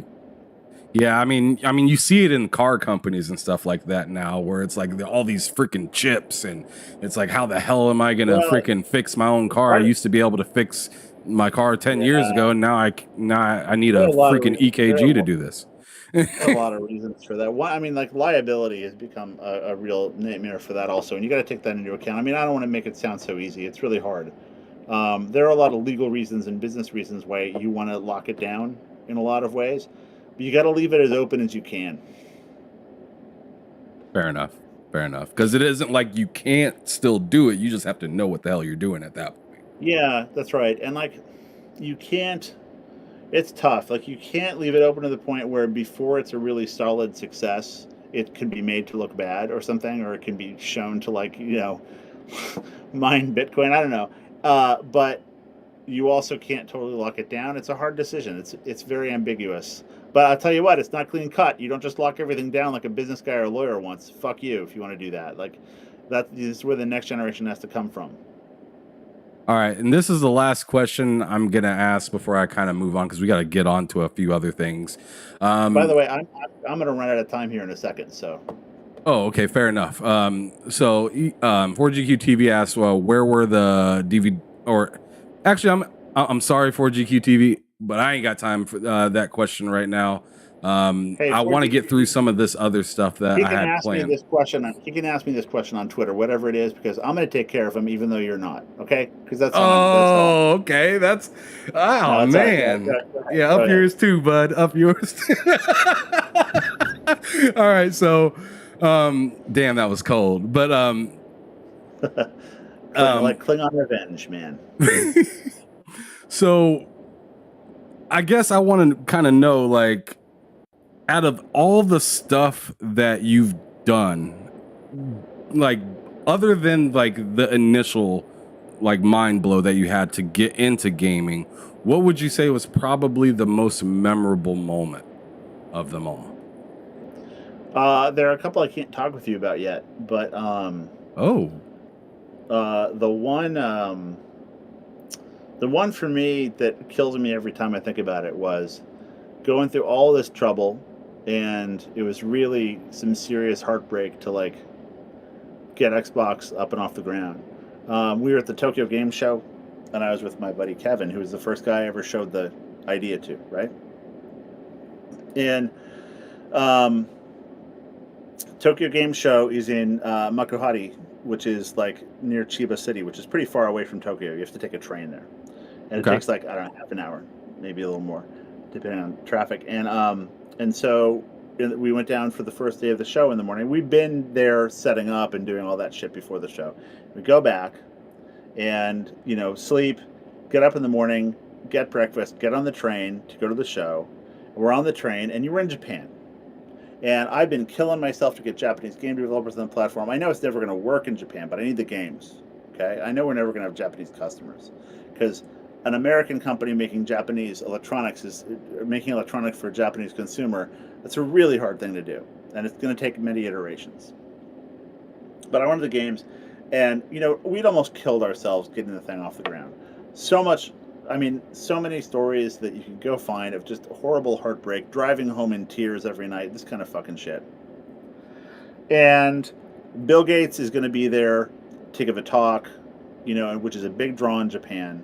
Like, Bill has gone to Japan for Xbox, and it's really happening with this huge booth and all these games, and we're totally exhausted, and it's but it's still so tenuous, and it's been so hard. We don't know what's going on, and we get on the Japanese subway, and like it's all in Japanese, and we're going, and people are commuting to work and all this stuff, and it's me and Kevin, and we're like best friends. We're just hanging out. It's me and Kevin. And we get off at the Makuhari Messe station.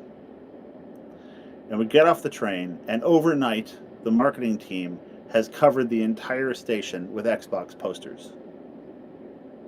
It's all green with xbox.co.jp on it. And I just couldn't take it. I started to cry. I fell down on my knees because it was like, holy shit, this is real. This is in a foreign country. This is in Japan. That's wild.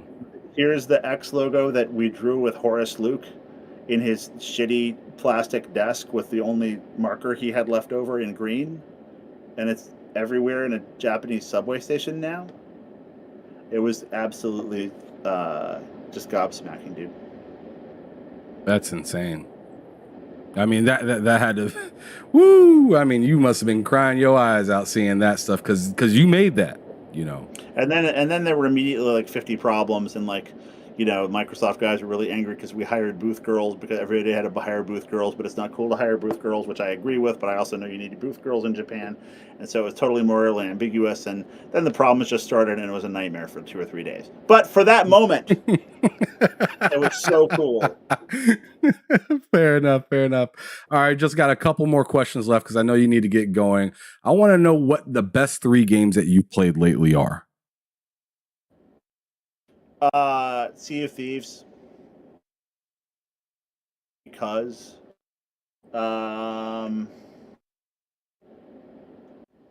Ghost of Tsushima. Fire game, yeah. Absolutely, yeah. And I've been, I hate to say this, but I'll tell you, I play a game on my iPhone relentlessly called Pixel Dungeon. That is as old school as it gets. It's a fucking old school dungeon crawler. I recommend it highly. It's so hard that you're gonna throw 3 or 4 phones and break them. It's so fucking hard. But when you sounds like you've done that. When you beat it, you feel like you can levitate into orbit. So it's classic. It's like fucking 1980s gaming paradise. There you go. Okay, and then let's see. Well, let me ask you, what's the game you're most looking forward to? What's the new release? Oh man, the new release that I'm most looking forward to is Ark Survival Evolved 2. Okay, but that's because you're addicted already. That's a fact. I think like if there is a game that I'm looking forward to that's just new, it'd probably be Starfield. Really? Yeah, I'm looking forward to just seeing what that's all about because I'm more into sci-fi than I am the Elder Scrolls kind of world. Yeah. So one of the guys I work with in my new job is one of the engine programmers for No Man's Sky, and I feel like Starfield might finally scratch that itch, and I'm hoping that's true. Yeah, definitely. You know what I mean? And that's for me, that's the same thing. It goes back to that first experience in the hotel. It's this promise of I have a ship. I could go anywhere. I can go anywhere, and I can build anywhere I want. And I can shoot a lot of stuff. Yeah. Or it's it's like in Wind Waker, when you finally get the boat and you can go to other islands, how you felt this immense sense of freedom. And I mean, you might be too young for this, but this crazy sense of freedom from that. And it was totally real. And it's the kind of thing only a game can do that. Only a game can do that. How old do you think I am? I don't know, 24. Oh, man, what a compliment. 18? You're 18? Okay. No, my goodness. We're not going to talk about age. I'm 30. I'm 34. We don't talk about age. And you probably think you're old, motherfucker. Okay. No, I don't think I'm old, but I think I was alive during the freaking Zelda game. Okay. Come on, man. Okay. Do you remember the moment where you got the boat in Wind Waker?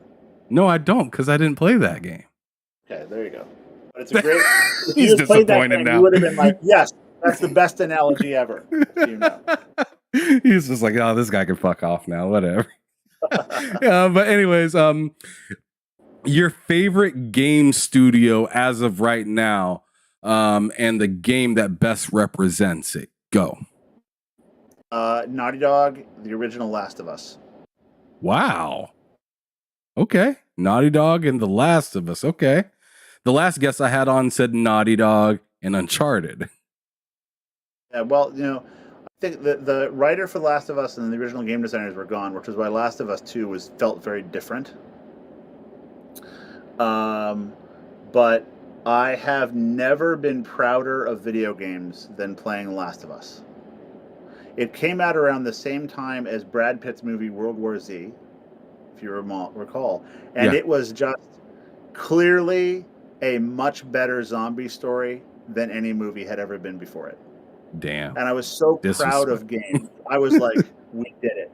We did it. We win. And the TV show's hitting good too. Have you been enjoying that? TV show, so good. Okay, so you love it. You're loving it.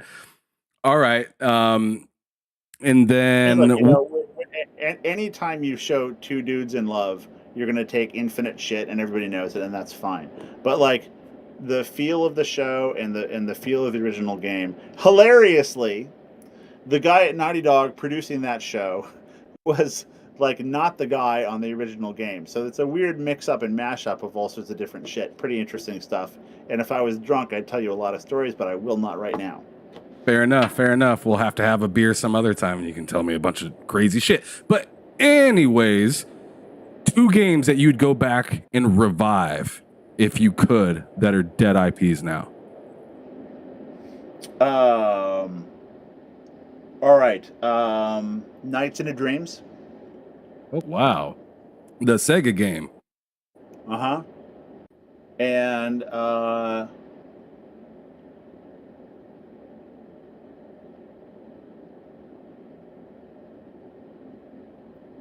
XCOM. An XCOM. Wow. You like those strategy games, huh? Big time. Yeah. Big time. And what game are you most excited for? Not just this year, but in the future. Starfield.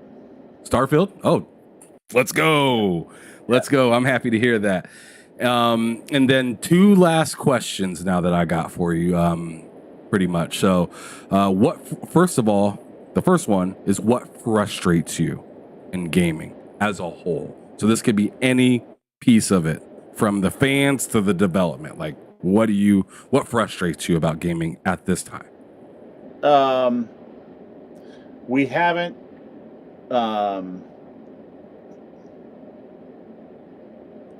haven't figured out yet how to deal with our audience in multiplayer settings in a graceful way. All right.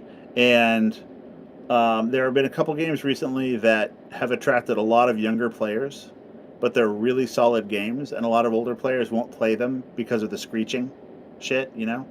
And my reaction to that is like, I get it, but also like those kids, they can screech, fuck it, you know, they're allowed to play a game, but like, how do we manage that? And we're not very good at it yet. Okay, we have serious problems still. I mean, it's beyond just PK shit. It's like we have serious problems with like social control in games, in multiplayer. That's a really important thing. You wanted 2 things, right? So that was half of the question. Okay. Yeah, that was half of the question. And then the other half of the question is, what would be a dream come true in gaming?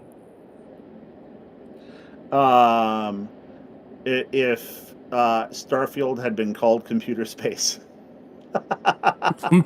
Wait, what? Oh, I see what you're doing. All right, fair enough. All right, Seamus. What I keep on hoping, and this is what happened with No Man's Sky, was like little Seamus seeing that game the first time in like, you know, in the mid 70s, like in my imagination, it was what I hope Starfield will be, and that's what I thought No Man's Sky was going to be. So I keep on looking for that. I want that. That's what I want. That sounds fantastic. But Seamus, thank you so much for giving welcome so much. For giving me your time, your ear, and whatnot. I had a blast today. I hope I made a good impression on you, brother. I did my best here today. I did my best for the crowd. Are the comments all pissed off and like feel gypped by this interview? So no. They're very stoked to see you here. I think a lot of them are very surprised to see you here. So people often get surprised that I play games that aren't on Xbox. That always gets me. I'm like, yeah, remember in like Ocarina of Time, they're like, what, you play Nintendo games? And I was like, yeah. Like, am I not allowed? Yeah, I'll never understand why some people think that somebody needs to be married and buried with their console of choice. Yeah, like it can still be your like Xbox can be your console of choice, PlayStation can be your console of choice, whatever. Oh, but I ain't missing out. I ain't missing out. Are you ready for this? This is going to be very unpopular. Fucking Pikmin needs to come back. Pikmin was absolutely fire. And have you played that? What's that game that came out on Xbox not that long ago? I think it's called Tinykin. I have not. I have not played it. No. That game, if you want to play, I felt it was an emotional risk for me, given my love of Pikmin. That's fair. That's fair. But it gives you a good feel of what Pikmin kind of was, and it's a fun, lighthearted story. So I'd highly recommend you just to give that a try and see how you like it. But I will. Seamus, please describe for me gaming in just 3 words.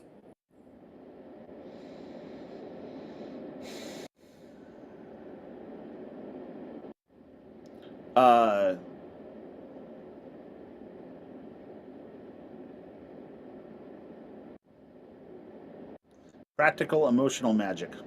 Woo! I love it when they always run together, because some people just say fun, exciting, crazy. So I love that you did that. But yeah, thank you again. Thanks everybody that showed up this evening to watch this episode. Make sure you hit that like button if you haven't already. Subscribe if you guys want to come back and see more interviews like this. I will be having all different types of people. I have the whole month of the rest of February and even part of March figured out already. So you guys make sure you guys come back, hit that subscribe button. If you haven't already, hit that like button. But it was a great time with you, Seamus. Please let everybody know one last time. I don't even know if you actually told them the first time because I forgot to ask you. But let everybody know where they can find you, I guess. Oh, my name at Twitter.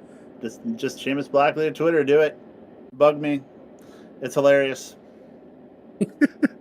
All right. Well, keep an eye out, you guys, for his bread. He is still cooking. It's going to be cooking for a minute. How exciting, the bread. Yeah. Watch it rise. All right. But anyways, thank you everybody for showing up. Thank you again, Seamus. This was an excellent time. Y'all have a wonderful rest of your evening. Be safe. And I will see a lot of you guys tomorrow for Bullsitting with the show with me, Loke, Cozy Beluga, and our guest, Matt Likes Games. Super dope time this evening and super dope times to come. Thank you. And you guys, as I always say, keep it gaming or keep it moving. Peace out, y'all. Welcome to the Behind Them Sticks podcast, brought to you by TSWS Gaming. Come and talk to me, Lennard Ray. Come on. Come and talk to me. I just wanna have a conversation. No, I'm not your type of baby. Listen, I'm just saying. We can rule the world, just me and you, if you could play it. Won't you take a chance with me and have that conversation? I just wanna have that conversation with you. Come and talk to me. I just wanna have that conversation with you. Look, see we vibing and you know it's true. Baby, what it do? Do for me and I'ma do for you. No doubt about it. Boosie, I'm a Midwest king, looking for myself a queen.